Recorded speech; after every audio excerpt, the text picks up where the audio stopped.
Assalamualaikum warahmatullahi wabarakatuh. Perkenalkan, nama saya Dian Dwi Putirana. NPM saya 020425112668. Saya akan membacakan tugas presentasi saya dengan judul Pendidikan Kewargaan Bangsa Indonesia. Selanjutnya saya akan membacakan tentang proses pembentukan konsep bangsa Indonesia. Proses pembentukan konsep bangsa Indonesia melalui beberapa tahapan penting sebagai berikut. Yang pertama adalah tahap prakolonial sebelum datang penjajah.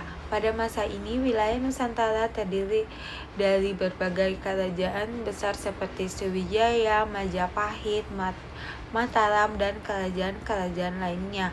Meskipun masing-masing kerajaan memiliki pemerintahan dan budaya sendiri, terdapat hubungan yang erat antara mereka melalui perdagangan, pernikahan, dan pertukaran budaya. Kedua yaitu tahap kolonial Belanda abad ke-17 hingga awal abad ke-20. Kedatangan penjajah Belanda membawa perubahan besar dalam struktur sosial dan politik Nusantara.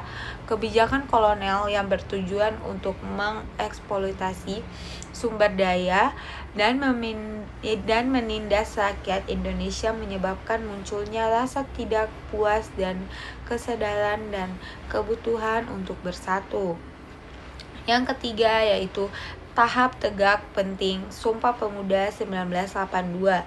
Pada tanggal 28 Oktober 1928, para pemuda dari seluruh Nusantara berkumpul di Jakarta dan mengucapkan Sumpah Pemuda. Dalam sumpah tersebut, mereka menyatakan bahwa mereka adalah satu tanah air dan satu bahasa persatuan bahasa Indonesia. Yang keempat yaitu tahap persiapan kemerdekaan dan pasca kemerdekaan. Setelah Jepang menyerah dan sekutu pada 1945, para pemimpin bangsa segera menyusun Piagam Jakarta dan kemudian proklamasi kemerdekaan pada tanggal 17 Agustus 1945. Pembukaan Undang-Undang Dasar 1945 dengan Pancasila sebagai dasar negara semakin memperkuat konsep bangsa Indonesia. Selanjutnya saya akan membacakan unsur-unsur dasar konsep bangsa Indonesia. Konsep bangsa Indonesia didasarkan pada beberapa unsur dasar yang saling terkait, yaitu pertama, tanah air yang satu. Wilayah Republik Indonesia yang terdiri dari lebih dari 17.000 pulau merupakan tanah air yang sama bagi seluruh rakyat Indonesia. Yang kedua, bangsa yang satu. Seluruh masyarakat yang tinggal di wilayah Indonesia tanpa memandang suku, agama, ras, atau golongan memiliki identitas setiap orang Indonesia. Yang ketiga, bahasa persatuan. Bahasa Indonesia menjadi alat komunikasi yang menghubungkan sebagai kelompok etnis yang memiliki bahasa daerahnya tersendiri. Yang keempat yaitu nilai-nilai dasar.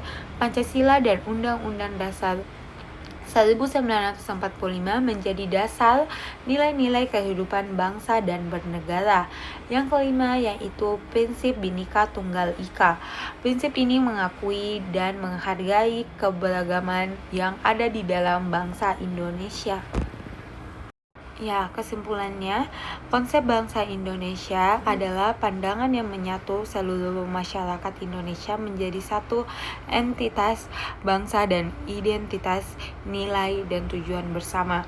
Berdasarkan prinsip Bhinneka Tunggal Ika, Pancasila, dan Undang-Undang Dasar 1945, proses terbentuknya konsep bangsa Indonesia melalui tahapan panjang mulai dari para prakolonial dengan hubungan antara kerajaan masa kolonial dengan munculnya gerakan nasional tonggak penting Sumpah Pemuda pada tahun 1928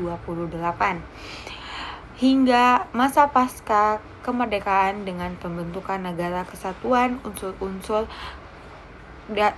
Unsur dasar konsep bangsa Indonesia meliputi tanah air yang satu, bangsaan yang satu, bahasa persatuan, nilai-nilai berupa berupa Pancasila dan Undang-Undang Dasar 1945 serta prinsip Bhinneka Tunggal Ika. Ya, itulah presentasi dari saya. Sekian dari saya. Wassalamualaikum warahmatullahi wabarakatuh.